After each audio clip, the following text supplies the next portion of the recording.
Setelah penantian panjang, series Loki season kedua akhirnya menayangkan episode perdananya di Disney Plus Hotstar. Series ini membuka episode pertama dengan menyambung ending season 1, menceritakan Loki yang harus menanggung dan menyelesaikan konsekuensi dari hancurnya Secret Timeline, baik terhadap dirinya sendiri atau dari TVA secara keseluruhan. Well, ada banyak detail dan easter eggs yang bisa kita bahas di episode pertama ini, dari mulai cerita dan karakternya, dan banyak detail-detail dan teori-teori yang muncul cuma dari satu episode ini. So, gak usah lama-lama lagi, langsung aja kita bahas topik kita kali ini bareng gue Rian. Let's explore this universe.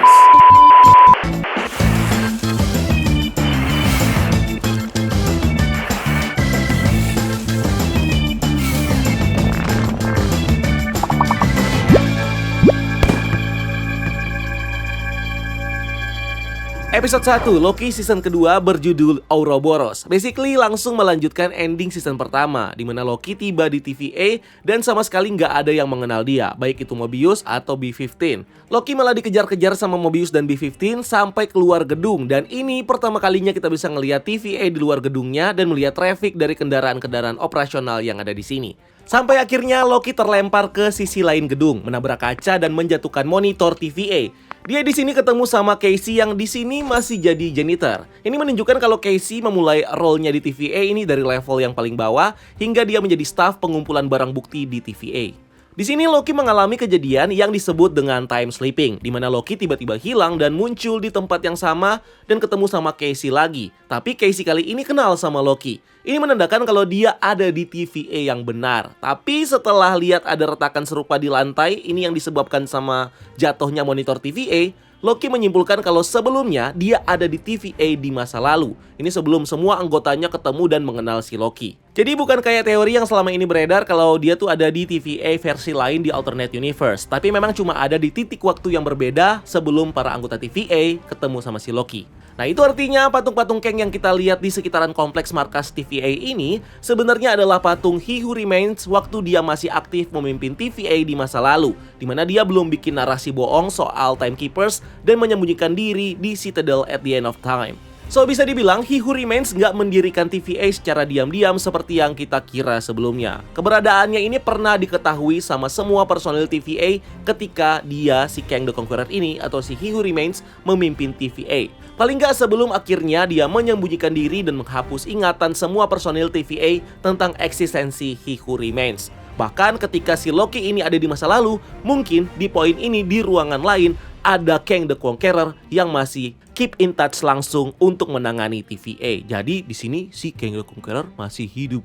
Menariknya, kalau ini TVA di masa lalu, dari recap atau adegan waktu Loki pertama kali nyamperin Mobius dan Hunter B-15 di ending season pertama, mereka di situ tuh lagi ngebahas kalau Secret Timeline yang lagi bertambah 63 cabang baru. So artinya di masa lalu pernah ada kejadian pecah atau rusaknya Secret Timeline sampai 63 cabang. Ini kira-kira apa yang bikin pecahnya Secret Timeline di masa lalu? Apa ada hubungannya dengan kenapa He Who Remains ini menyembunyikan identitasnya sebagai pendiri TVA?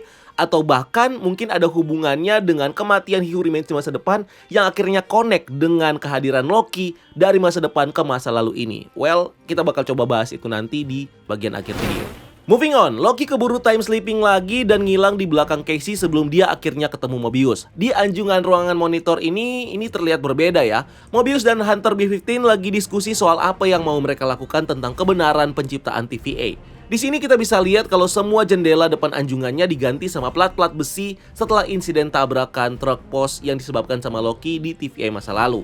Nah, Mobius dan B-15 lalu dipanggil sama Hunter X5 ke ruangan perang buat diskusi sama Dewan Hakim baru. Dewan Hakim ini terdiri dari petinggi TVA yang mengambil alih sementara kepemimpinan TVA setelah Ravonna Renslayer pergi. Anggotanya ada General Dox, Judge Gamble, dan satu lagi Judge yang nggak diketahui namanya karena perannya cuma molor aja. Mereka mengadakan rapat darurat ini buat ngebahas apa yang mau dilakukan TVA di masa krisis multiverse ini. Mereka sepakat untuk membiarkan saja Secret Timeline bercabang karena mereka akhirnya sadar kalau timeline yang diprun dan dihancurkan TVA selama ini berisi kehidupan yang bebas dan tidak berdosa. Dan ini tentunya tidak semuanya setuju, di mana General Dox tidak setuju dengan ini dan semua timeline harus diprun lagi. Tapi mereka akhirnya keluar dengan satu suara untuk tidak ngeprun timeline-timeline yang tercipta. Nah, di sini ada hakim baru TVA bernama Judge Gamble. Nah, Judge Gamble di komik mungkin adalah adaptasi dari karakter Profesor Justin Alphonse Gamble yang debut di Power Man dan Iron Fist isu 79. Di komik, Profesor Justin Alphonse Gamble ini pernah menjadi staf TVA, tapi ada pasukan robot TVA yang bernama Incinerator yang diciptakan untuk menghancurkan puing-puing kosmik yang mengacaukan atau menghalangi jalur waktu. Tapi robot-robot ini menjalankan tugasnya terlalu ekstrim dan mulai membakar benda-benda lain di seluruh kontinuitas ruang dan waktu. TVA cuma menanggapinya dengan membentuk komite untuk mempelajari masalah itu selama berabad-abad. Gamble nggak setuju dengan keputusan mereka. Dia merasa perlu ada tindakan langsung untuk menangani para Incinerator. Gamble akhirnya mengundurkan diri dari TVA, mencuri salah satu kapsul waktu mereka, dan berangkat dalam misi untuk menghentikan Incinerator sendirian. Di sini kita juga diperkenalkan dengan General Dox, yang kemungkinan besar adalah adaptasi dari Mr. Paradox. Nah, dengan kemunculan adaptasi dari Mr. Paradox dan Ouroboros di series ini, kita akhirnya mendapatkan trio Judge TVA dari komik yang pertama kali muncul di komik She-Hulk volume 2 isu 3 secara komplit. Di komik itu, Paradox, Ouroboros, dan Mobius jadi 3 hakim TVA yang menyidang She-Hulk karena pelanggaran waktunya. Kita balik ke cerita. Selain itu, Loki yang dari tadi itu bolak-balik time sleeping ke masa lalu dan masa kini berusaha buat nyusul Mobius ke ruang perang. Dia masih di masa lalu, masuk ke ruang perang TVA yang temboknya penuh ukiran He Who Remains. Loki ngeplay recorder yang ada di ruangan itu dan terdengar percakapan antara He Who Remains dengan Ravonna Renslayer. For us, for all time. Always. Ravonna Renslayer, you are quite a marvel. Ini pertama kalinya kita dapat hint kalau Kang atau He Who Remains memang kenal dengan Ravonna. Mereka memang udah pernah ketemu dan punya sejarah bersama dari rekaman yang Loki denger ini. HWR ini atau He Who Remains ini minta Ravonna buat jadi partnernya buat memimpin TVA. Nah, ini merefer ke hubungan mereka di komik di mana Ravonna memang adalah love interest-nya Kang the Conqueror. Tiba-tiba Loki time sleep lagi dan muncul di tengah-tengah dewan hakim di TVA di masa sekarang. Loki jadi lega, akhirnya dia ketemu sama Mobius yang kenal sama dia. Loki mulai cerita dan nunjukin ke semua yang ada di ruang perang itu apa dan siapa pendiri TVA sebenarnya. Loki mereveal ukiran Kang the Conqueror di balik tembok ruang rapat mereka yang sebelumnya ditutupi gambar Timekeepers. Kemunculan Loki dengan dia nyebut nama Sylvie di sini bikin General Dox dan Hunter X5 bikin rencana buat operasi mereka sendiri. Di sini kelihatan gerak-gerik yang agak suspicious dari Dox dan X5 yang juga dinotis sama B-15 yang ngeliatin kayaknya agak-agak aneh nih mereka berdua. Apalagi ada kedekatan antara Dox dan X5 yang kayaknya punya hubungan emosional atau mungkin ini hubungan keluarga. Nah, ini sebenarnya kontradiksi dengan kepercayaan mereka, di mana sebelumnya mereka percaya kalau mereka diciptakan sama Timekeepers buat menjalankan tugasnya masing-masing. Gak pernah ada hubungan romansa atau keluarga di TVA selama ini. So, ini masih jadi misteri besar ya, yang memang belum banyak petunjuknya yang bisa diungkapkan. Loki dan Mobius akhirnya catch up dengan apa yang terjadi semenjak mereka terakhir ketemu dan pisah di The Void. Di belakang mereka ada 3 mural yang menggambarkan sisi religius atau kepercayaan yang dianut di TVA. Gambar pertama paling kiri ini menggambarkan perang antar varian Kang di Multiversal War. Ini adalah sumber masalah yang berusaha dicegat sama TVA. Di bawah gambar itu ada orang-orang yang meringkuk ketakutan. Di gambar itu kelihatan kalau para varian Kang ini naik pedang raksasa yang kemungkinan adalah gambaran dari Damocles Base. Di komiknya, Damocles Base adalah markas raksasa yang mengorbit di luar bumi yang digunakan sama Kang the Conqueror untuk menaklukkan bumi selama storyline Kang Dynasty. Kalau di MCU, ini kelihatannya Damocles Base ini jadi kapal perang berbentuk pedang yang digunakan para Kang selama perang Multiversal War. Dan bisa jadi ini adalah inspirasi buat gambar pedang di tengah logo TVA. Kemudian gambar tengah memperlihatkan waktu Timekeepers mulai membuat Sacred Timeline. Orang-orang di bawahnya ikut bekerja membantu Timekeepers menyusun Sacred Timeline. Di sini yang menarik adalah Sacred Timeline-nya digambarkan berdiri tegak seperti pohon, mirip seperti yang digambarkan di film Across the Spider-Verse. Padahal biasanya Multiverse atau Sacred Timeline digambarkan sebagai untayan horizontal. Lastly, gambar yang paling kanan menggambarkan Timekeeper sebagai sosok dewa tertinggi yang berhasil menjaga kedamaian multiverse. Pose tangan mereka kayak lagi berdoa dan orang-orang di bawahnya menyembah mereka. So, dari 3 gambar ini memang basically adalah asal-usul terciptanya TVA dan kenapa Sacred Timeline itu harus dijaga. Dan orang-orang yang ada di bawah ini adalah orang-orang yang sekarang bekerja untuk TVA. Loki ngasih tahu Mobius tentang He Who Remains dan berteori kalau kenapa di TVA nggak ada yang inget sama He Who Remains. Karena dia menghapus semua ingatan seluruh TVA tentang dirinya sendiri. Ini didukung di awal episode waktu Casey ditanya soal retak di lantai. Casey jawab retakannya udah ada selama ini yang dia ingat. Has it always been there? The crack? It's been there as long as I can remember. Tapi dia juga nggak tahu kenapa atau siapa yang bikin lantainya retak. Padahal kita lihat sendiri nih, di masa lalu Casey hadir secara langsung waktu kejadian Loki ngerusak ruangan itu. Kemudian Mobius ngelihat kalau Loki mengalami anomali time sleeping. Mobius akhirnya membawa Loki ke level paling bawah TVA buat ketemu sama kenalannya yang mungkin tahu atau bisa mengobati time sleepingnya Loki. Sampailah mereka ke ruangan perbaikan dan peningkatan. Di sana mereka ketemu sama teknisi TVA bernama Ouroboros atau Obi. Disinilah Obi yang mengidentifikasi anomali yang didapat Loki sebagai time sleeping. That's what's been happening. Wow, time slipping. Wait, you know that? Singkat cerita, Loki time sleeping lagi ke masa lalu di spot yang sama. Loki ketemu sama Obi di masa lalu. Nah, Loki dan Obi bersamaan dengan Mobius dan Obi di masa depan punya perbincangan di dua periode yang berbeda. Masing-masing Obi dari waktu yang berbeda ini menyimpulkan sebuah solusi untuk menyembuhkan time sleeping yang dialami Loki, yaitu sebuah alat yang dibuat sama Obi bernama Temporal Aura Extractor. Sebuah device untuk menarik seseorang keluar dari aliran waktu dan bertindak sebagai jangkar di satu titik waktu sehingga bisa menarik orang yang menjelajah waktu. Ini harus dibarengin dengan Loki yang ngeprune dirinya sendiri agar dia bisa bebas dari aliran waktu dan ditarik sama device-nya tadi. Soal aura temporal ini sebenarnya memang udah pernah disinggung di episode pertama season 1.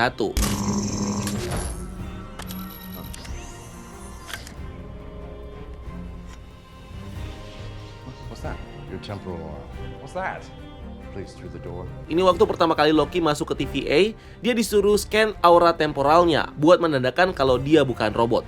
So, aura temporal ini bisa dibilang adalah aura kehidupan atau jiwa yang dimiliki sama makhluk hidup organik yang menghubungkan mereka dengan aliran waktu atau sacred timeline. Anyway, di sini ada hal menarik yang perlu jadi catatan. Waktu awal ketemu Obi di ruangannya, Obi bilang yang suka manggil atau kasih julukan Obi itu Mobius. Tapi waktu Loki time sleep ke masa lalu, yang pertama kali ngasih julukan Obi sebagai kependekan dari Ouroboros itu adalah Loki sendiri. Dan dengan interaksi mereka selanjutnya, kita bisa lihat apa yang dilakukan Loki di masa lalu secara real time mempengaruhi apa yang ada di masa depan TVA. Selain itu, Obi juga bisa ingat sama interaksinya dengan Loki di masa lalu. Beda dengan Casey atau Mobius yang sama sekali nggak inget sama Loki. Apa artinya Loki nggak kena hapus ingatan sama He Who Remains karena dia ada di bagian paling jauh dan terkucil di TVA? Atau memang apa yang dilakukan Loki di masa lalu memang sudah dilupakan Obi karena He Who Remains, dan baru diingat setelah masa lalu Obi diubah sama Loki, dan baru teringat setelah di-trigger juga sama Mobius di masa itu. Dari sini kita juga tahu kalau TVA punya sistem timeline linear atau berjalan lurus dan tunggal. Dan time travel di TVA ini memungkinkan untuk terjadinya Grandfather Paradox atau Bootstrap Paradox, dimana cuma ada satu timeline dan tindakan kita ketika kita time travel ke masa lalu akan mengubah atau menentukan apa yang terjadi di masa depan secara langsung. Paradoksnya terjadi secara looping dan berulang, bukan menciptakan cabang alternate timeline baru. Inilah sebenarnya yang menjawab istilah di TVA tentang waktu, dimana Mobius pernah bilang kalau di TVA, time works differently, atau waktu berjalan berbeda, yang artinya memang berbeda dengan di Sacred Timeline, dimana ketika kita mengubah masa lalu, tidak akan ada pengaruhnya di masa depan yang justru akan membuat cabang timeline baru yang nantinya akan menjadi tugas TVA untuk membereskan timeline bercabang itu. Untungnya, waktu berjalan linear dan tunggal di TVA. Bayangin aja nih kalau ternyata ada timeline bercabang di TVA dan ketika Loki mengubah masa lalu, akan ada dua TVA karena terjadi percabangan timeline, dan TVA yang asli bakal ngeprune TVA cabang baru, dan TVA cabang baru yang juga punya teknologi yang sama bisa jadi juga bakal ngeprune TVA yang utama, dan bakal terjadi yang namanya perang TVA.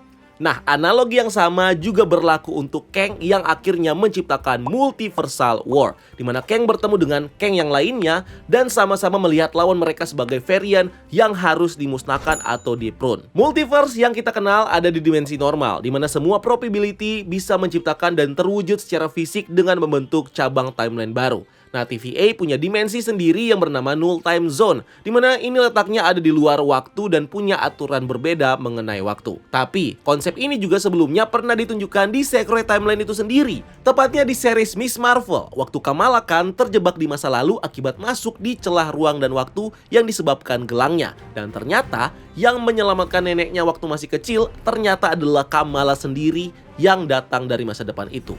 Paradox. Lah, kok di Secret Timeline bisa ada paradox? Di sini kan juga berbeda ya konsepnya dengan Avengers Endgame. Jadi yang bener sebenarnya yang mana nih? Well, jawaban sebenarnya ada di si penguasa waktu, which is TVA dan He Who Remains. TVA punya kewenangan penuh untuk menentukan yang mana yang melanggar aturan waktu dan yang mana yang dikecualikan.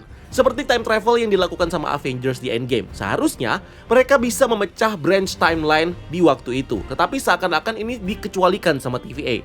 Begitupun yang mungkin terjadi kepada Kamala Khan yang malah menciptakan paradox. Ini juga dibiarkan sama TVA.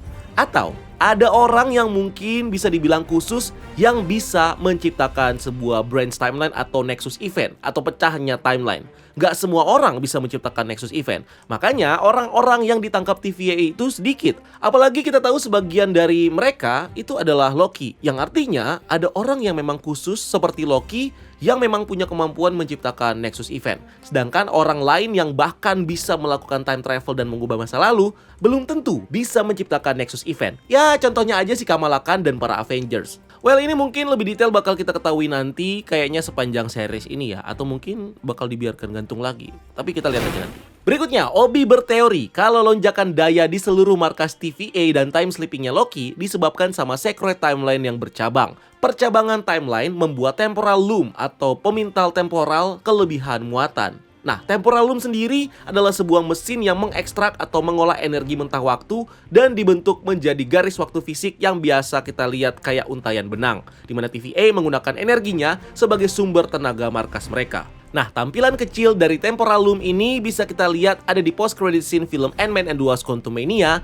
yang scene-nya memang diambil dari series Loki ini, di mana di situ memperlihatkan sosok varian dari Kang yaitu Victor Timely. Obi, Mobius, Loki, dan Hunter B-15 ikut join menuju ke sebuah ruangan untuk mengakses temporal loom. Di depan ruangannya ada peringatan kalau level radiasi temporal ini meningkat pesat di ruangan itu. Kemungkinan menjadi spaghetti meningkat 7000%.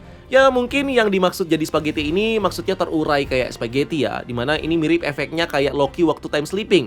Di trailer seriesnya juga ditunjukin waktu area sekitar Sylvie ini terurai kayak mie. Atau di film Ant-Man and the Wasp: Quantumania waktu Scott ada di dalam badai probability dan salah satu variannya ini Giant Man badannya terurai seperti mie di situ. Sebelumnya waktu briefing sama Loki, Obi juga udah menyinggung soal efek seseorang kalau jatuh ke black hole bakal jadi spaghetti atau disebut spaghettification. Sebenarnya ini adalah istilah yang memang digunakan di dunia nyata. Di bidang astrofisika, spaghettification adalah perenggangan vertikal dan kompresi horizontal suatu benda menjadi bentuk yang panjang dan tipis seperti mie, yang disebabkan sama medan gravitasi ekstrim dekat atau di dalam black hole itu. Setelah itu, Loki dan kawan-kawan melihat langsung temporal loom. Kata Obi, temporal loom kelebihan muatan karena mesinnya nggak dirancang untuk membuat begitu banyak cabang yang baru muncul akibat rusaknya Secret Timeline. Obi menyarankan buat prune semua cabang timeline, tapi sesuai kesepakatan di awal tadi, Hunter B-15 menolak ide itu buat melindungi semua kehidupan di semua timeline. So Obi memutuskan untuk menutup pintu ledakan yang bakal melindungi markas TVA. Tapi sebelum ditutup, Mobius harus keluar dan meluncurkan ekstraktornya ke temporal loom. Loki harus ngeprune dirinya sendiri begitu timer yang dikasih sama Obi nyala jadi hijau. Tapi dengan 5 menit yang tersisa, Loki malah time sleeping ke masa depan tanpa time sticknya. Loki mencari-cari time stick di masa depan ini di sekitar kantor TVA, tapi tidak menemukan satupun. Singkat cerita, Mobius berhasil meluncurkan ekstraktornya dan timer Loki akhirnya berubah jadi hijau. Tapi Loki belum pegang time stick sama sekali dan malah mengikuti suara dering telepon di lorong, di mana dia lalu ketemu sama Sylvie yang keluar dari pintu lift. Loki tiba-tiba di-prune sama seseorang di detik-detik terakhir dan Mobius berhasil menarik Loki dari aliran waktu dan Loki ngajak Mobius buat langsung mencari Sylvie. Nah, pertanyaan terbesar episode ini adalah siapa nih yang nge-prune Loki? Jelas bukan Sylvie karena kita bisa ngelihat time sticknya itu ada di bagian belakang badan Loki. Well, kalau dikira-kira ya jawabannya adalah Loki sendiri. Loki di masa depanlah yang berhasil nge-prune dan menyelamatkan dirinya sendiri dari masa lalu. Masih berhubungan dengan teori Grandfather atau Bootstrap Paradox yang kita bahas tadi. Mungkin Loki sendiri yang nelpon-telpon di lorong buat mancing Loki masa lalu ke posisi itu. Karena dia tahu nih saat ini Loki masa lalu lagi ada di situ dan perlu di-prune. Teori ini juga dibuktikan dengan reaksi Sylvie masa depan yang ternyata memang lagi nyari Loki. So, Loki di masa depan memang juga ada di situ karena berurusan sama Sylvie. Di trailernya kita juga sempat dikasih lihat Loki yang ketemu sama dirinya sendiri di masa depan akibat time slippingnya. Ini semakin mendukung teori ini, sekaligus ngasih tahu kalau masalah time slipping Loki di sini ternyata belum beres. Semuanya akan diselesaikan secara full circle nanti di episode mendatang sesuai dengan tema dan judul episodenya ini, yaitu Ouroboros. Judul Ouroboros sendiri dipilih bukan cuma buat meng-highlight karakter yang baru dikenalin di episode ini, yaitu si Obi. Tapi Ouroboros juga menyimbolkan simbol kuno yang menggambarkan ular atau naga yang memakan ekornya sendiri. Ouroboros sering diartikan sebagai simbol pembaruan siklus abadi atau siklus kehidupan. Kematian dan kelahiran kembali secara terus-menerus, atau kalau sesuai tema seriesnya bisa kita artikan sebagai siklus waktu yang utuh dan terus berulang, di mana sebuah akhir atau ekornya akan ketemu lagi dengan sebuah awal atau kepalanya. Sementara itu, Hunter B-15 dan Hunter D-90 melihat pasukan TVA yang lain yang dipimpin sama General Dox dan Hunter X5 ini memasuki Time Door untuk memburu Sylvie juga. Tapi dari equipment, persenjataan, dan jumlah personilnya, kayaknya ini terlalu berlebihan kalau cuma untuk mencari Sylvie. Pasti ada misi terselubung yang berhubungan dengan ketidaksetujuan General Dox di meeting awal episode tadi. Ini soal timeline yang bercabang dan apakah mereka harus nge-prune semua timeline-timeline ini. Nah, ini akan kita ketahui di episode mendatang. Episode ini juga punya mid-credit scene yang ngasih lihat keberadaan Sylvie setelah kabur dari Citadel at the end of time. Dia pergi ke Broxton, Oklahoma di tahun 1982. Sekarang ada keterangannya kalau yang dikunjungin adalah salah satu cabang timeline, bukan timeline utama atau secret timeline. Sylvie mengunjungi restoran McD atau McDonald's di mana dia mau memesan sesuatu yang gak berhubungan dengan tupai, posum, atau tikus, dan lebih disukai kalau udah mati dan gak memiliki wajah. Ini nunjukin kehidupan yang sulitnya Sylvie dan apa yang dia makan selama ini waktu masih dikejar-kejar TVA selama bertahun-tahun. Jack si kasir nyebutin semua menu yang tersedia dan Sylvie menjawab kalau dia mau mencoba semuanya.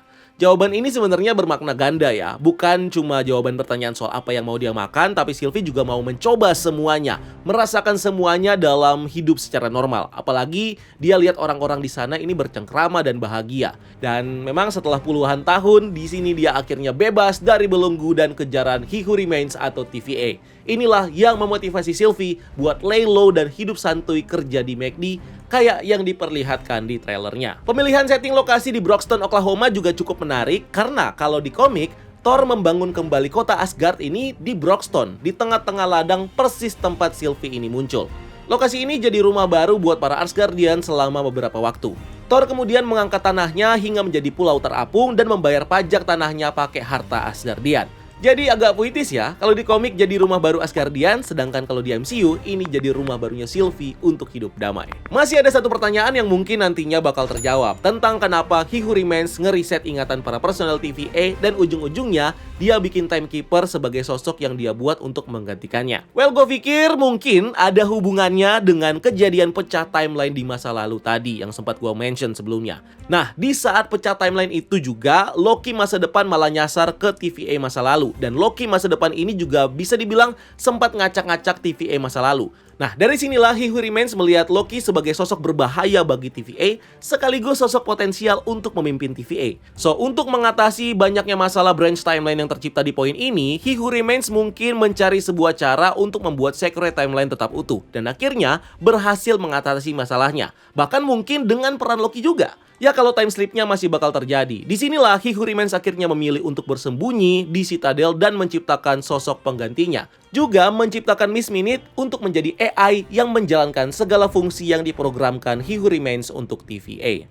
Di poin ini pula mungkin He Who Remains mencoba untuk mencari Loki yang dia lihat dulu di TVA masa lalu untuk nantinya ditargetkan menggantikannya sebagai pemimpin. Makanya TVA menangkap begitu banyak Loki dan sebagian besarnya malah dibuang ke The Void karena si He Who Remains belum menemukan Loki yang tepat. Dan itulah kenapa He Who Remains di ending season 1 bilang kalau dialah yang sudah mengatur jalannya Loki untuk sampai ke titik di mana Loki ketemu sama dia di Citadel at the end of time. I know it all. And I've seen it all. Episode ini juga memunculkan berbagai Easter eggs. Nah, kalau kita perhatikan juga ada bagian credit scene di mana salah satu catatan bertuliskan Hex Moment dan gambar simbol sihir Yang di sini tentunya merefer ke karakter Scarlet Witch dan juga buku sihir Darkhold yang diciptakan Chthon. Kemunculan Easter eggs ini bisa ngetis koneksi potensial antara series WandaVision dan film Doctor Strange 2 dengan series Loki Season 2 yang menunjukkan adanya hubungan antara Scarlet Witch dengan Nexus Being dan TVA sebagai pengawas waktu. Selain Scarlet Witch, juga ada referensi dari X-Men yang muncul di series ini lewat desain pintu time loop yang mekanismenya nyaris sama dengan pintu Cerebro punya Profesor X di X-Mansion. Well, ada banyak teori tentang ini, dimana mungkin Kang membangun TVA dengan menggunakan teknologi yang sama dengan membangun Cerebro. Atau mungkin Profesor X juga ikut dalam pembangunan TVA. Bahkan, Kang atau Victor Timely mencuri Cerebro untuk menjadi perlindungan untuk Time Loom yang dia ciptakan, yang mungkin memerlukan sebuah perlindungan ekstra supaya energinya tidak menghancurkan. Dan dia tahu kalau Profesor X punya teknologi ini dengan Cerebro-nya, so ya dia curi. Tapi ini semuanya masih teori ya guys. Jadi kalau kalian punya teori sendiri juga boleh banget buat dituangkan di kolom komentar di bawah. Dan gas, mari kita diskusi rame-rame. So itu dia semua hal yang bisa kita breakdown dari episode kali ini. Kalau mungkin ada hal-hal yang gue lewatin, kalian bisa juga tulis di kolom komentar di bawah. Dan karena seriesnya menarik, kita bakal bahas per episodenya tentunya ya guys ya. So, thank you udah nonton video ini. Jangan lupa untuk like video ini dan subscribe sebagai bentuk dukungan kalian buat channel ini. Cari kita juga di TikTok dan di Instagram Breakdown.Universe karena kita juga bikin konten di sana. Dan jangan lupa lakukan satu kebaikan hari ini. See you on the next video. Gue Rian, until next time. Keep exploring the multiverse.